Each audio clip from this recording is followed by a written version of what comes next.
शिवसेनेचे युवा नेते आदित्य ठाकरे बोलतात थेट कोविडचा आढावा असेल किंवा राज्यात पाणी टंचाईचा आढावा असेल, कारण आज पण आपण बघतोय काही काही ठिकाणी अजून पाऊस कमी पडलेला आहे। लोकशाही नाही पडली ना? नाही, सगळीकडे तसंच चाललंय म्हणून ठीक आहे। तर मला वाटतं हे खूप महत्त्वाचं आहे की मुख्यमंत्री महोदय स्वतः आणि आम्ही सगळेच मंत्रिमंडळातले सहकारी आम्ही काम करत आहोत। कुठेही राजकीय घडामोडीमुळे काम थांबलेलं नाहीये। उद्या देखील कॅबिनेट मीटिंग घेणार आहे, त्यामध्ये उद्या संभाजीनगरचा प्रस्ताव आणला। आता कॅबिनेटच्या आधी कुठच्याही प्रस्तावांबद्दल मी बोलू नाही शकत, जसं मगाशी नाही बोलू शकलो तसं जे प्रस्ताव येऊ शकतात त्याच्यावर काही हे नाही। वांद्रे पूर्व इथल्या वसाहती संदर्भात वांद्रे पूर्व वसाहती संदर्भातला प्रश्न जो आहे तो देखील आणला जाणार आहे पुनर्विकासाचा। नाही, आता मी कुठच्याही जे येऊ शकतात किंवा चर्चा झाली असेल ह्याच्यावर मी काहीच बोलू नाही शकत, कारण हे गुप्त असतं। आरोप प्रत्यारोपांना सुरुवात झालेली आहे, कारण अनिल परब यांनी ज्यावेळी बाईट दिला त्यावेळी वांद्रे वसाहतीचा प्रश्न मांडला। आता काँग्रेसचे आमदार जिसन सिद्दीकी यांनी सांगितलं की नौटंकी बंद करावी, आम्ही 10 वर्षासाठी लढत आहोत। मी आरोप प्रत्यारोप कधीच बोललो नाही, कधीच कोणावर टीका केली नाही। महत्त्वाची गोष्ट हीच आहे की मी तो बाईट ऐकला नाही, बाईट ऐकल्यानंतर मी बोलू शकतो।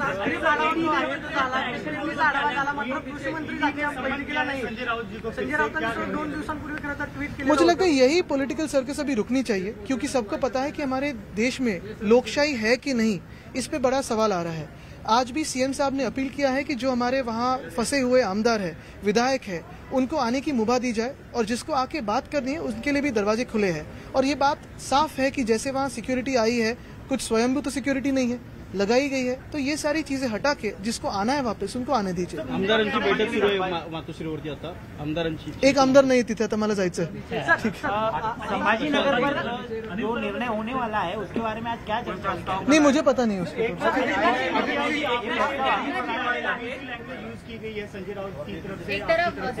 मेरे तरफ से आपने मेरी लैंग्वेज हर बार देखी है और मैं यही कहता हूं कि मुझे दुख इसी बात का हुआ है कि जब ये धोखा दिया गया था तब सीएम साहब की परिस्थिति जैसी थी उस वक्त में ये धोखा दिया गया था, और सारे लोग जब सीएम साहब पे प्यार करते हैं, इतना सरकार अच्छा चल रहा है, तब धोखा दिया। लेकिन तो भी सीएम साहब का दिल बड़ा है और उन्होंने आज भी अपील की है कि जिसको जिसको आना है, जिनको आना है, बात करनी है, कुछ अच्छा इसमें से हल निकालना है, वो आ सकते हैं। सर, दीपक केसरकर असं म्हणतायत की आम्ही अल्टिमेटम देतोय की 1 दिवसामध्ये युतीचा निर्णय घ्या, भाजपसोबत सरकार बनवा आणि महाविकास आघाडीतून बाहेर पडा। चांगले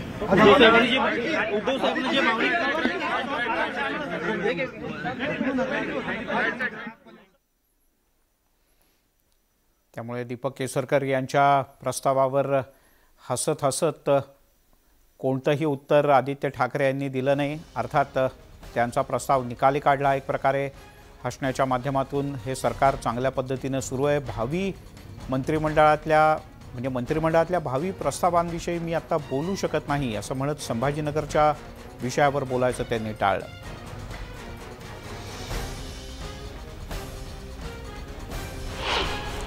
आणि या क्षणाची एक मोठी बातमी, ब्रेकिंग न्यूज, ती म्हणजे शिवसेनेच्या हकालपट्टीच्या कारवाईला शिंदे गटानं आता प्रत्युत्तर द्यायला सुरुवात केली।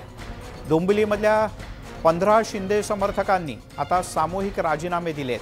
यात उपजिल्हा प्रमुख, 2 उपशहर प्रमुख, शहर सचिव, शहर संघटक, विभाग प्रमुख, शाखा अधिकारी, युवा सेनेचे पदाधिकारी यांनी सुद्धा आपापल्या पदांचे राजीनामे शिवसेना पक्षाकडे पाठवून दिले आहेत। अजित मांढरे आपले प्रतिनिधी आपल्यासोबत आहेत, त्यांच्याकडून आपण अधिक माहिती घेऊयात। अजित, डोंबिवलीतल्या बऱ्याच पदाधिकाऱ्यांनी राजीनामे दिले, काय कारण आहे नेमकं? मिलिंदजी, डोंबिवली झाला किंवा ठाणे जिल्हा झाला, हा संपूर्ण भाग जो आहे हा एकनाथ शिंदे यांचा बालेकिल्ला आहे। आणि ज्या पद्धतीने आपण पाहतोय की गेल्या 5-6 दिवसांमध्ये ज्या घडामोडी घडतायत यामध्ये महाराष्ट्रात इतर ठिकाणी काही तुरळक घटना घडल्या असतील, पण डोंबिवलीमध्ये कुठे अशी विशिष्ट घटना घडली नाहीये की जेणेकरून एकनाथ शिंदे यांना किंवा शिंदे गटाला विरोध होईल।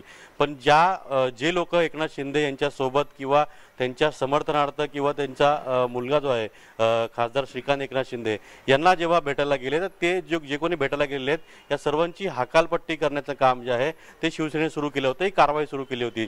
आणि कुठेतरी ही कारवाई जी झालेली आहे ही या कारवाईवरती नाराज होऊन आता शिवसैनिक जे आहेत त्यांनी त्यांच्या पदाचा राजीनामा द्यायला सुरुवात केलेली आहे। आपल्यासोबत काही शिवसैनिक आपण त्यांना विचारूयात। राजेशजी, आपण राजीनामा दिलेला आहे शिवसेना पदाचा, आपल्याकडे कोणतं पद होतं आणि काय नेमकं राजीनामा देण्याचं कारण? मी राजेश कदम, कल्याण डोंबिवली शहरामध्ये मी उपजिल्हा प्रमुख म्हणून काम करत होतो आणि काम करत आहे आणि शिवसैनिक म्हणून काम करत आहे। परंतु गेले 5-6 दिवसात जे काही घडामोडी घडत आहेत ते बघता आज देखील आमच्या शहर अधिकारी, युवाचे शहर अधिकारी यांची हकालपट्टी करण्यात आली। सन्माननीय एकनाथ शिंदे साहेब जीव तोडून सांगतायत की मला संघटना, एक शिवसेना संघटना बळकट करायची आहे, परंतु जी काय अनैसर्गिक युती आहे, आम्ही सुद्धा काही ठिकाणी फिरलोय, आम्ही ग्रामीण पट्ट्यात फिरलोय, परभणी असो, सातारा असो, या ठिकाणी जी ग्रामीण शिवसैनिकांची अवस्था आहे या राष्ट्रवादी आणि काँग्रेस या अनैसर्गिक युतीमुळे, ते आम्ही आमच्या डोळ्यांनी बघितले आहे. बरोबर साहेब. सागर जेदे, आता ह्या सगळ्या घडामोडी दरम्यान याआधी आता ज्यांचे फोन येतात त्यांचे फोन याआधी आले होते कधी? नाही. आता जे फोन करतायत त्यांना हे सगळं झाल्यामुळे कार्यकर्त्यांची आणि शिवसैनिकांची आठवण येते.